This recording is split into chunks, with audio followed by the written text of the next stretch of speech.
Bien, bonsoir chers collègues, c'est parti pour un tout petit conseil municipal. Je désigne Caroline Glise comme secrétaire de séance, en l'absence de Clément Mézergue. Absent excusé, beaucoup d'absents ce soir, ayant donné délégation de pouvoir. Delphine Flora a donné pouvoir à Gilles Boye, Gilles Pruvot à Chantal Caro, Marlène Guiriec à Brigitte Nabé-Girard, Karine Largouet à Joël Massy, Virginie Vidoretta à Caroline Glise, Clément Mézergue à Anne-Marie Sarrazin, Aline Fontaine à Sophie Carrère, Frédéric Malville à Philippe Girard, c'est singulier, merci de cette confiance. Quel honneur, Philippe. Et Marc Boisseau à André Vessière. Y a-t-il des remarques au sujet du procès-verbal de la séance du 10 avril? Du côté de l'opposition, c'est OK, le procès-verbal est adopté. Les registres vont circuler pour signature. On démarre par une admission en créance éteinte. Yannick, je te laisse la parole. Merci. Bonsoir. Nous avons reçu de la part du comptable public 2 demandes d'admission en créance éteinte. Alors une créance éteinte est le résultat d'une liquidation judiciaire avec un jugement de clôture pour insuffisance d'actifs ou pour un surendettement avec effacement des dettes. Il est donc demandé d'approuver en créance éteinte deux créances, une pour une redevance pour occupation du domaine public pour 18 846 € et 61 centimes, et une deuxième redevance pour droit de place concernant le marché gourmand pour 40,95 €. Le montant total sera inscrit en dépenses au budget 2025. Y a-t-il des questions au sujet de cette admission en créance éteinte et des circonstances qui justifient, qui expliquent la situation? C'est OK pour tout le monde? Je le passe au vote. Qui est contre? Qui s'abstient? Très bien, je vous remercie. Yannick, tu gardes la parole, s'il te plaît. Oui, un enfant d'Ison doit être scolarisé dans un établissement privé sous contrat hors de sa commune de résidence afin d'être accueilli dans un dispositif Ulysse. De ce fait, et comme la loi nous l'oblige, nous sommes tenus de prendre en charge les dépenses de fonctionnement liées à cet accueil. Le forfait moyen servant de référence s'élève à 803 € pour un élève de primaire. Il vous est donc demandé d'approuver la contribution obligatoire du forfait communal à verser à l'école Sainte-Marie de Créon pour un enfant d'un montant de 803 € pour la scolarisation d'un élève en classe de primaire Ulysse. Des questions sur ce sujet? Pas de questions? C'est OK pour tout le monde et c'est bien normal, c'est l'application de la loi, je le précise. La loi nous oblige à couvrir une partie des coûts de fonctionnement lorsqu'un élève isoné est scolarisé ailleurs pour motifs médicaux, entre autres motifs, et en l'occurrence, il s'agit d'un gamin, d'un enfant qui est scolarisé dans un dispositif UDIS, comme l'a dit Yannick. Pas de questions, je le passe au vote. Qui est contre? Qui s'abstient? Très bien, je vous remercie. Troisième sujet, une demande de subvention au titre du Fonds vert, dispositif appelé, de mon point de vue, un peu pompeusement, soutien aux maires bâtisseurs. Alors je salue le dispositif, bien évidemment. Le projet de loi, la loi de finances, pour 2025 a prévu un dispositif dit de soutien aux maires bâtisseurs qui, selon les termes de la loi, sont actifs pour le développement de leur territoire et la production de logements. Il lie développement du territoire et production des logements. Il est bien évident qu'un territoire ne peut pas se développer aujourd'hui si on n'y développe pas des logements. Davantage que maires bâtisseurs, en réalité, il s'agit d'équipes municipales qui bâtissent, puisqu'il est bien évident qu'en matière d'urbanisme en particulier, tous les projets dont je vais faire état juste après sont des projets qui ont été abordés en commission ville durable, discuter, parfois modifier, amender. En tout cas, tout ça pour dire qu'il y a un consensus parfait. Il y a eu en tout cas un consensus parfait jusqu'à présent entre élus de ce conseil municipal s'agissant des projets qui sont éligibles à ce dispositif. Le soutien que l'on demande, la subvention que l'on va demander a pour objectif de financer tout type d'équipement public, je veux dire tout type d'équipement public, qu'on serait contraint de construire, notamment, principalement, pour faire face précisément à cette augmentation de la population isonaise. L'objectif du gouvernement, l'objectif de cette loi, l'objectif des parlementaires, c'est de soutenir les équipes municipales qui accorderait des permis de construire, grosso modo, dans les 12 mois qui viennent, dans le but, donc, de développer leur territoire, principalement en y accueillant des nouveaux habitants, en privilégiant des nouveaux logements à des prix abordables, autrement dit, principalement, sinon exclusivement, en tout cas, s'agissant, disons, des logements sociaux, et ceci sans consommation d'espaces naturels, agricoles ou forestiers, c'est-à-dire principalement à Izon, en tout cas à Izon, tout simplement en comblant certaines dents creuses qu'on a identifiées à Izon.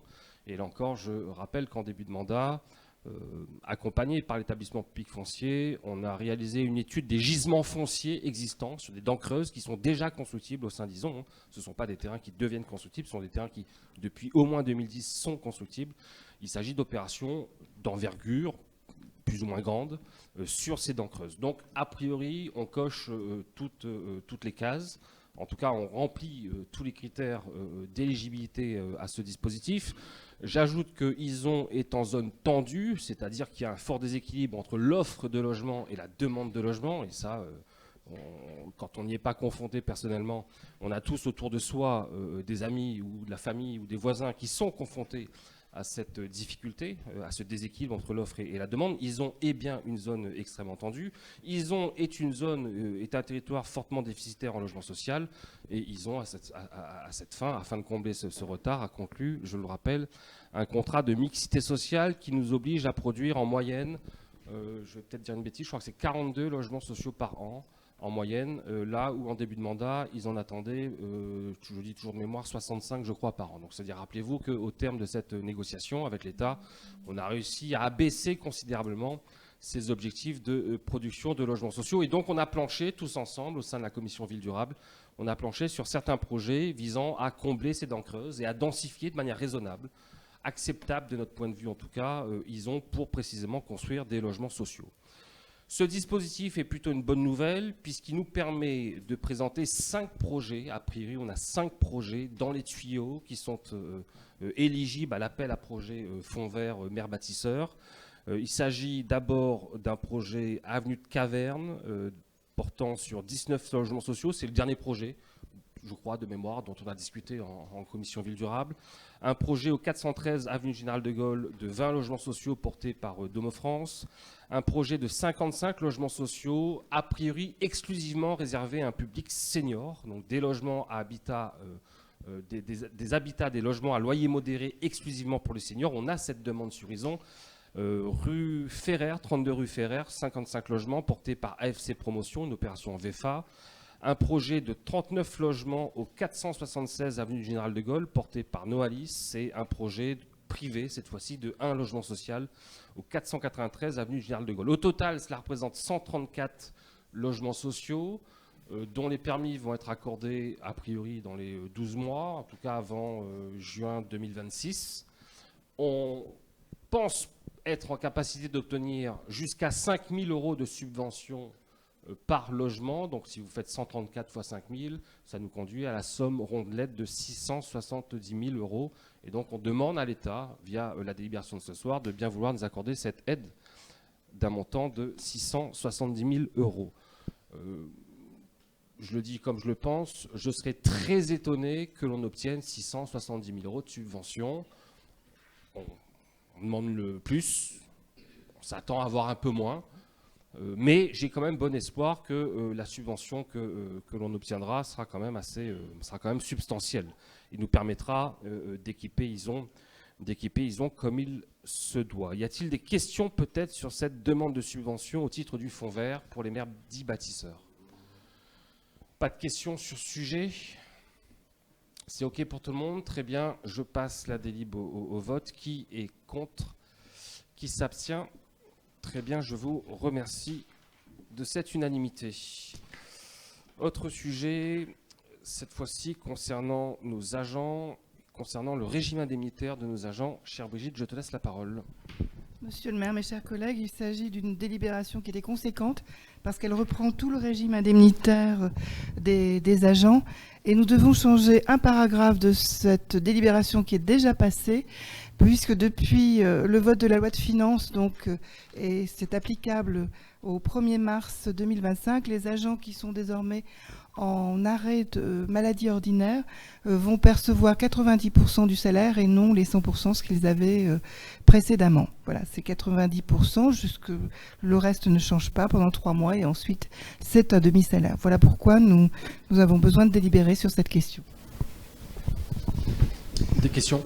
C'est OK pour tout le monde? Pas de questions? Très bien, je passe au vote. Qui est contre? Qui s'abstient? Très bien, je vous remercie. Brigitte, tu conserves la parole.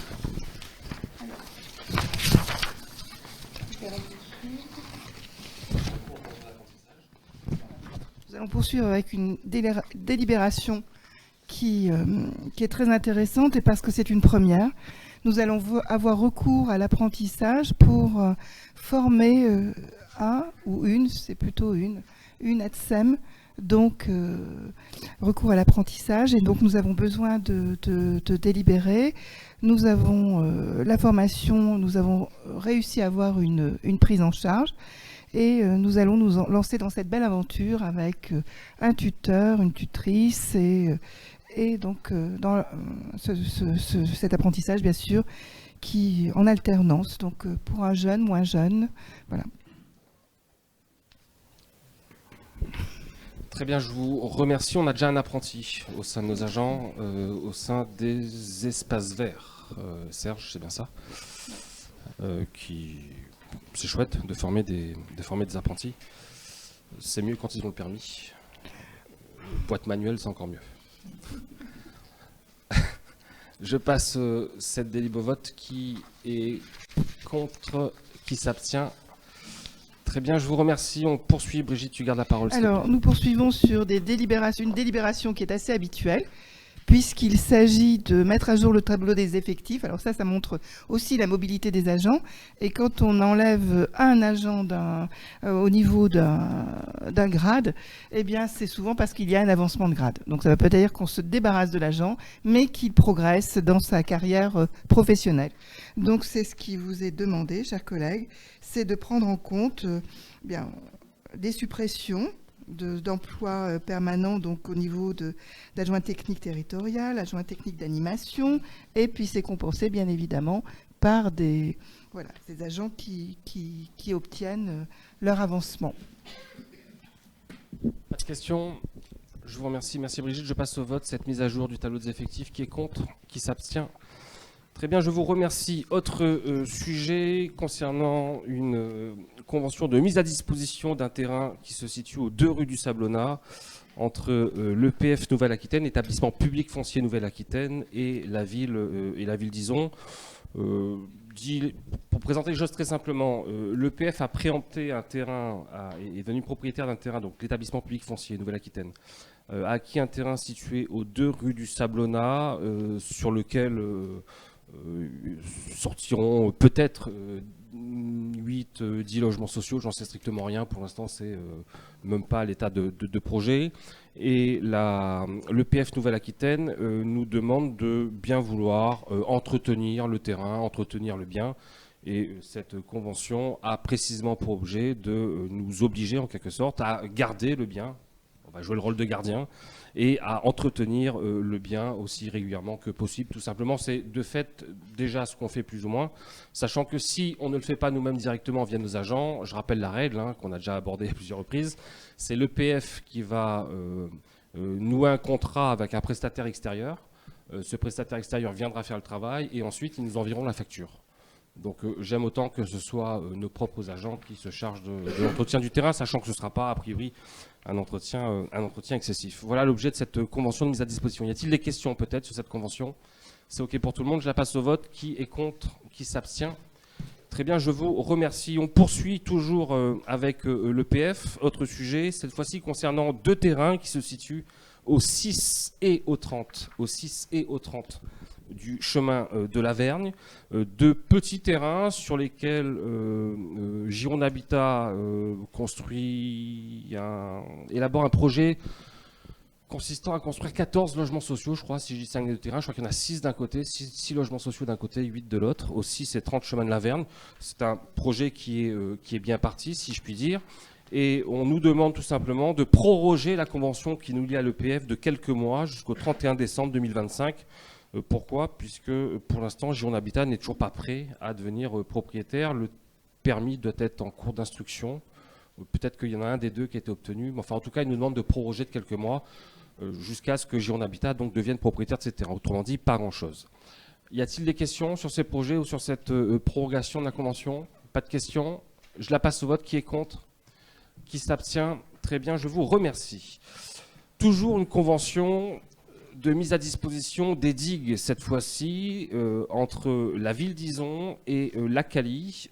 Pour mémoire, nous sommes devenus propriétaires de 3 parcelles qui se situent à côté du port d'Izon, le port du Fraich, pour les amateurs de Gascon, Fraich signifiant.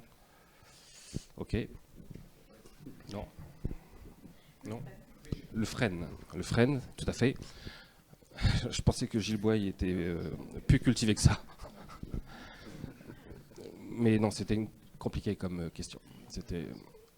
Donc, situé donc au Fraich, ces 2 parcelles,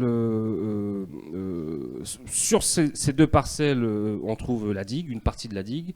La Cali exerce aujourd'hui la compétence GEMAPI, et donc est compétente aujourd'hui pour entretenir les digues. Et dans ce cadre, la Cali nous propose de reprendre directement la gestion de la digue au titre de sa compétence GEMAPI. Et donc nous propose de conventionner en tant que propriétaire de cette digue, de conventionner avec eux pour mettre à disposition cette digue auprès de la Cali. Autrement dit, une fois encore, sujet strictement technique. Y a-t-il des questions sur ce qu'on va faire, peut-être cet emplacement? Non? Merci. Il y en a qui sont curieux. Pourquoi est-ce qu'on est parti acheter ces digues? Il y en a un qui m'a croisé il n'y a pas longtemps, m'a dit: qu'est-ce que vous êtes allé acheter ces digues?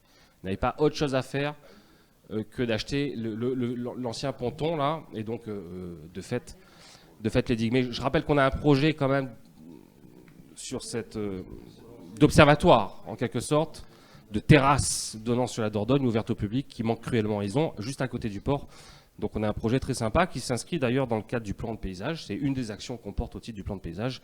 Elle ne verra pas le jour, cette action, en 2025, mais il reviendra à la prochaine équipe en 2026 ou plus tard de mettre en œuvre, si elle le souhaite, ce projet qui est un beau projet. En tout cas, on sera propriétaire de ce foncier. C'était une parenthèse.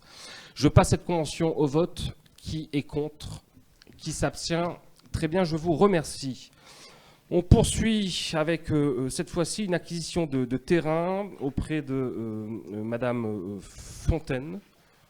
J'ai Mesdames Fontaine et Blanc. Je pensais qu'il y avait seulement Madame Fontaine, mais je veux bien vous croire qu'il y a également Madame Blanc. Je crois que c'est une seule et même personne, mais je peux me tromper. Mais en tout cas, Madame Fontaine, épouse Fontaine en tout cas, qui nous cède des terrains qui se situent sur l'avenue du Maréchal Leclerc et à l'arrière de l'avenue du Maréchal Leclerc. Ce sont des terrains des parcelles qui, pour l'essentiel, à 90%, sont classées en zone agricole, avec une petite partie qui donne directement sur Maréchal Leclerc, qui, elle, est constructible. Et Madame Fontaine et Amélie Blanc, donc propriétaires des parcelles, nous proposent de devenir propriétaires de ces 11 777 mètres carrés, donc plus d'1 hectare, pour le prix de 5 000 €. Il s'agit tout simplement pour la commune de faire des réserves foncières, puisque on ne sait pas, peut-être que dans 20 ans, 30 ans, 50 ans, j'en sais rien, ces terrains sont constructibles. Peut-être qu'il y a un équipement public d'intérêt général qui verra le jour là-bas, un de ces 4. En tout cas, il est opportun, me semble-t-il, de faire cette petite réserve foncière. Le moins qu'on puisse dire, c'est que la commune d'Izon n'a pas beaucoup de réserves foncières, de manière très étonnante d'ailleurs. Et donc je crois qu'il est temps, et c'est ce qu'on commence à faire depuis quelques années, mais il est grand temps de commencer à faire davantage de réserves foncières. C'est tout simplement l'objet de cette délibération. Y a-t-il des questions peut-être sur ce projet d'acquisition de parcelles en zone agricole, je le précise donc? C'est OK pour tout le monde? 5 000 €, 11 000 mètres carrés. Très bien, je le passe au vote. Qui est contre? Qui s'abstient? Très bien, je vous remercie. Autre sujet. Cette fois-ci, alors rappelez-vous, on a été sollicité par OI Manufacturing et Malta, donc 2 sociétés d'importance sur le territoire. Donc Malta, la société Malta, c'est la société qui récupère le verre, qui le nettoie et qui ensuite l'envoie à OI Manufacturing. Et OI Manufacturing ensuite en fait des bouteilles de verre. Donc c'est un gros verrier en difficulté, soit dit en passant, OI Manufacturing. J'en profite pour adresser toutes nos pensées, en tout cas, aux salariés d'OI Manufacturing dont les emplois sont menacés. Puisque vous avez suivi l'actualité ces derniers mois, vous savez que la situation est un peu compliquée. J'ai une grosse pensée pour eux. En tout cas, OI est encore sur le territoire, et pour longtemps, je l'espère. Je rappelle qu'OI a fait de gros investissements il y a 1 an et demi, 2 ans. Ils avaient investi 35 millions dans un second four. Malta recycle le verre et l'envoie ensuite à OI. Et Malta, qui est située route d'Anglumo, rencontre un gros problème de stationnement avec tous les camions qui viennent charger, décharger à Malta. Et pour régler ce problème de stationnement, Malta souhaite construire un parking juste en face de leur entrée, de l'autre côté de la route d'Anglumo. Et le problème pour Malta, c'est qu'une partie du terrain appartient à OI Manufacturing. Et donc là, OI est prêt à conventionner avec Malta. Mais une autre partie du terrain, sur une petite bande, correspond à un chemin rural. Et donc est propriété de la commune d'Ison. Et donc Malta est venu nous voir pour nous demander s'il était envisageable que l'on renonce à ce chemin rural qui, soit dit en passant, n'a plus aucune fonction d'intérêt collectif, plus aucune, il n'est plus emprunté depuis très longtemps.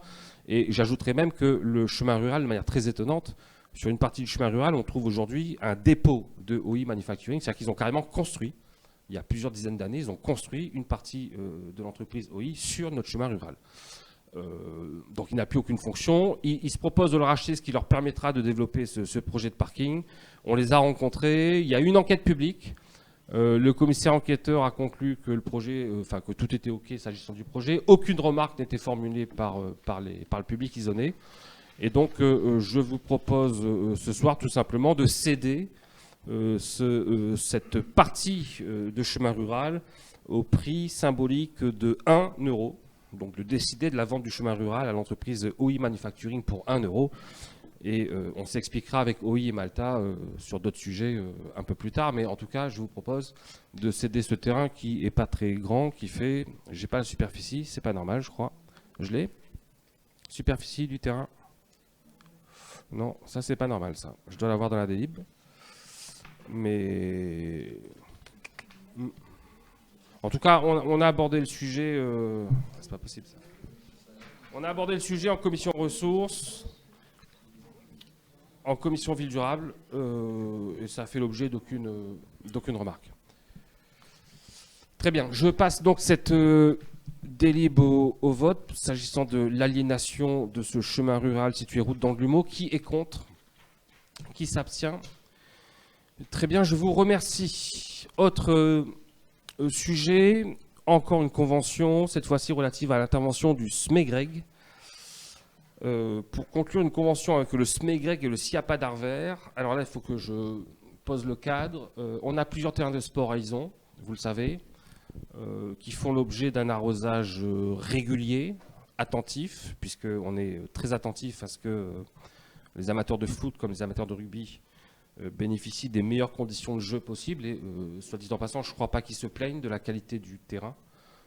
En tout cas, s'agissant de l'anode, je crois même qu'ils saluent la qualité de la pelouse. Merci à M. Michaud, soit dit en passant, qui s'occupe de la pelouse. Cet arrosage régulier du terrain, pour le seul stade de l'anode, représente 15 000 mètres cubes d'eau potable par an.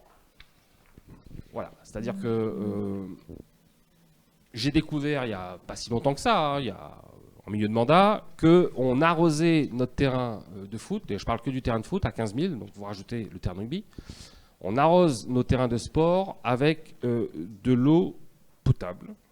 Bon. Et pour au moins 2 raisons, je pense qu'il faudrait qu'on évolue un peu sur le sujet, en tout cas qu'on arrête d'arroser nos terrains de sport avec de l'eau potable. D'abord, je trouve que moralement, si je puis me permettre, c'est plus que discutable d'arroser des terrains de sport avec de l'eau potable. Inutile de développer. Et puis ensuite, je rappelle qu'on est en déficit d'eau potable sur ce territoire, qu'on prélève trop d'eau potable, pas que sur Ison, hein, c'est tout le territoire du SIAPA d'Arvers qui est concerné, 8 communes.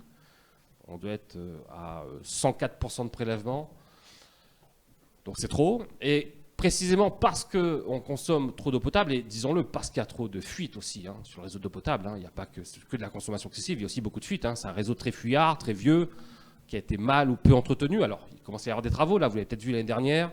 Ils ont refait la canalisation avenue de Portes, là, ils vont attaquer Allée d'Anglade, et puis il y a des travaux un peu partout. Donc, quand même, il y a un effort d'investissement qui est fait pour colmater un peu les brèches, mais il n'empêche que 15 000 m3, ça représente la consommation moyenne de 100 foyers isolés quand même par an. Donc on balance la consommation d'eau potable d'une centaine de foyers isolés pour arroser un terrain de sport. Enfin, 2 terrains et demi, si je puis dire, de foot.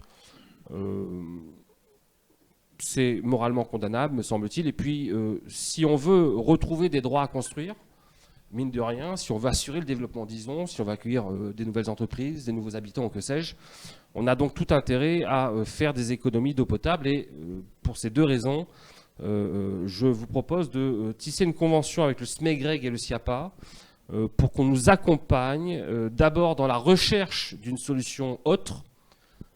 On en a identifié 2. D'abord, se servir de la récupération des eaux pluviales, du bon sens. Et ensuite, pourquoi pas envisager également d'utiliser les eaux grises filtrées et refiltrées de notre station d'épuration. Le stade n'est pas très loin. Et donc, vous voyez, on peut imaginer ces 2 solutions, soit de manière alternative, soit de manière cumulative. On peut peut-être faire les 2 d'un coup. Et pour ça, on a besoin d'une étude technique de faisabilité. Et le SMEGREG est précisément compétent, c'est un syndicat mixte qui est précisément compétent pour nous accompagner dans cette analyse de faisabilité technique, administrative et financière. Donc je vous propose de tisser cette convention avec eux. On espère un retour assez rapide, enfin en tout cas j'espère personnellement un retour assez rapide à la rentrée de la part du SMEGREG et de leurs ingénieurs. Et puis on pourra ensuite discuter plus sérieusement de la faisabilité de ce projet, de son coût, de son efficience. En tout cas, spontanément comme ça, je n'ai aucun doute sur le fait que l'idée est très intéressante, pour ne pas dire très économe sur le long terme. Et puis on demanderait évidemment des subventions si un très lourd investissement devait s'en suivre. On demanderait évidemment des subventions, notamment à l'agence de l'eau, et on sera accompagné, j'ose espérer, par la CALI, le SIAPA et d'autres. Voilà pour l'objet de cette convention. Y a-t-il des questions peut-être sur ce sujet, qui est un sujet pas très... dont je ne suis pas très fier, mais enfin, il faut quand même affronter le sujet. Peut-être des questions, des remarques? Tout le monde a à peu près compris? Oui. Micro, s'il vous plaît, s'il te plaît, Philippe. Micro, s'il te plaît. Oui, monsieur le maire et tous mes collègues, c'est une mesure qui est parfaitement évidente. Et quand on connaît le prix du mètre cube d'eau, 15 000 mètres cubes d'eau, je crois que là, il n'y a même pas à discuter. L'économie, elle est absolument évidente. Je pense qu'il faut vraiment mettre ce projet en route. Merci, oui, d'avoir rappelé que ça coûte très cher, 15 000 mètres cubes d'eau, effectivement, et je parle que de l'anode. Donc si on conjugue l'anode et le terrain de rugby, on ne doit pas être loin, je pense, de 20 000 mètres cubes. 20 000 mètres cubes, vous voyez le prix du mètre cube, et donc vous mesurez ce que ça représente en charge de fonctionnement. En charge de fonctionnement, le nombre d'emplois que ça représente, le nombre de subventions que ça représente. Voilà, il faut mesurer évidemment ce coût. Et après, il y a aussi juste une nécessité morale de mon point de vue. Parce qu'arroser un terrain de foot ou un terrain de rugby avec de l'eau potable, bon, c'est pas... Aujourd'hui, on devrait pouvoir faire autrement. Il est temps de s'y pencher. En tout cas, c'est tout simplement l'objet de cette convention. Petite parenthèse, puisqu'il s'agit d'économiser l'eau potable, pour les isonnés qui nous regardent, je rappelle que demain, sauf erreur de ma part, demain soir, salle Jules Delpy à l'AIGA, donc à la médiathèque, il y a le SIAPA qui distribue gratuitement du matériel destiné à faire des économies d'eau potable au sein des foyers. Et donc chaque isonné et chaque famille isonnaise qui se sent concernée peut, en remplissant un formulaire et en amenant sa facture, je crois, sa dernière facture, peut se voir octroyer gratuitement, j'insiste, ce petit kit destiné à faire des économies d'eau potable dans son foyer. C'est évidemment une excellente initiative du SIAPA d'Arvers qu'il faut saluer. J'espère que les isonnés seront nombreux à se rendre salle Jules Delpy, donc demain, vendredi 4 juillet, à partir de 16h, donc ça va du 16-19 à peu près. Allez-y nombreux, je vous y encourage. Je passe donc maintenant cette convention au vote. Oui, Gilles. Merci. Concernant le stade de Cassignard, il n'y aurait pas possibilité de détourner une partie, et selon un certain temps, du Canterane, parce qu'en mettant quelque chose, un stockage, etc., on ne serait pas très loin du stade de rugby et pouvoir faire un peu le même système qu'avec la station d'épuration. C'est une très bonne question, mais c'est interdit en fait parce que le Canterane est considéré comme un cours d'eau et on n'a pas le droit de détourner les eaux d'un cours d'eau pour une alimentation domestique ou même d'utilité publique, c'est pas possible. Donc effectivement, non, c'est pas possible. En fait, c'est juste, c'est niet. Même, c'est niet. Ni nous, ni un agriculteur, ni on ne peut plus. Ah, on pouvait le faire il y a très longtemps, mais aujourd'hui, la loi sur l'eau l'autorise, l'interdit, pardon, de manière très très ferme. Il n'y a pas moyen de le faire. Je passe au vote. Il y a une question, autant pour moi. Oui, bonsoir, monsieur le maire.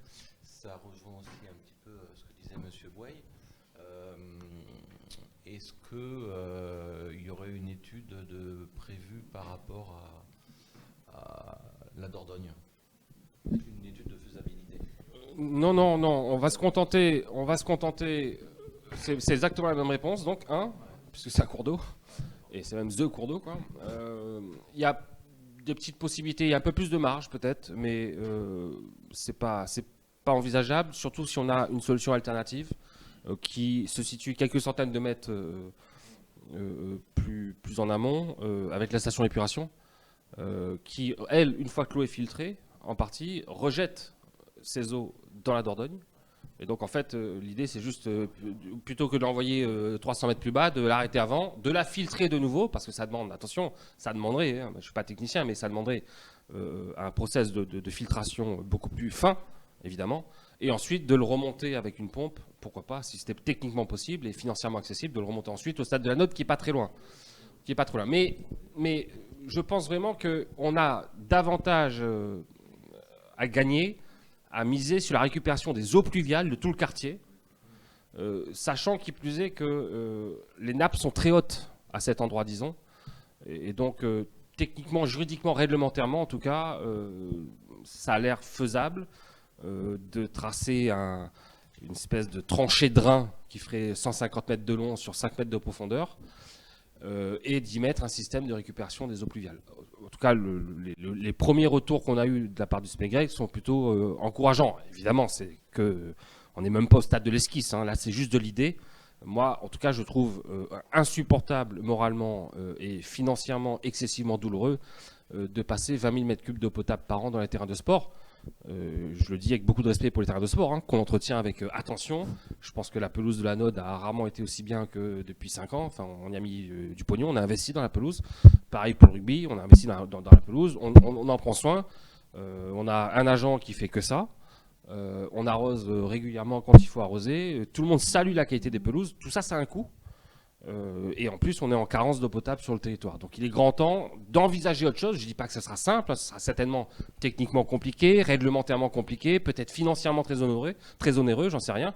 Mais sur la dimension financière, en tout cas, quand on connaît le prix du mètre cube d'eau potable, je pense qu'on va amortir très rapidement l'opération. Si on devait le faire demain, on amortirait, en très peu d'années, on amortirait l'opération. Voilà, je passe cette convention au vote si vous voulez bien. Qui est contre? Qui s'abstient? Très bien, je vous remercie. Brigitte, je te rends la parole au sujet d'une convention avec Connexio. Alors, monsieur le maire, mes chers collègues, cette délibération concerne la signature d'une convention avec Connexio. Et Connexio, c'est une association qui œuvre en faveur de l'inclusion numérique. C'est une association qui est en train de monter en puissance. On l'avait comme partenaire déjà depuis quelques années. Et nous voulons renforcer nos liens parce qu'elle est extrêmement sollicitée donc sur la Bordeaux Métropole, dans le Libournais, bien sûr, le Médoc, et elle va peut-être même encore aller au-delà. Donc pourquoi cette convention? Parce que nous avons vraiment le désir, alors nous, mairie, CCAS et Connexion, notre partenaire, de lutter bien évidemment contre et de permettre plutôt l'inclusion numérique et faire en sorte de rendre bien sûr les citoyens en capacité de pouvoir répondre à toutes ces démarches qui sont aujourd'hui dématérialisées, et il est nécessaire donc qu'ils gagnent aussi en autonomie. Donc les permanences, ce sont des permanences hebdomadaires, et ainsi que des formations régulières. Tout ceci est gratuit pour les usagers, donc c'est aussi, c'est aussi quelque chose qui nous tient à cœur. Et la mairie est associée aussi via la médiathèque, puisque les formations, les permanences se tiennent à la médiathèque, ce qui permet aussi aux usagers de découvrir un lieu agréable et de pouvoir y retourner. Merci beaucoup. Brigitte, y a-t-il des questions au sujet de ce partenariat avec Connexio que je salue? Merci beaucoup à l'association. Et merci au CCS. Des questions? C'est OK pour tout le monde. Je passe cette convention au vote. Qui est contre? Qui s'abstient? Très bien, je vous remercie. On a terminé ce tout petit conseil très technique. Quelques informations avant qu'on se quitte. D'abord, pour info, je me rends avec le comité de jumelage. Je me rends à Dimmelstadt demain pour rencontrer nos amis allemands et mon homologue allemand. J'y resterai très peu de temps, 3 jours, d'autres resteront plus longtemps.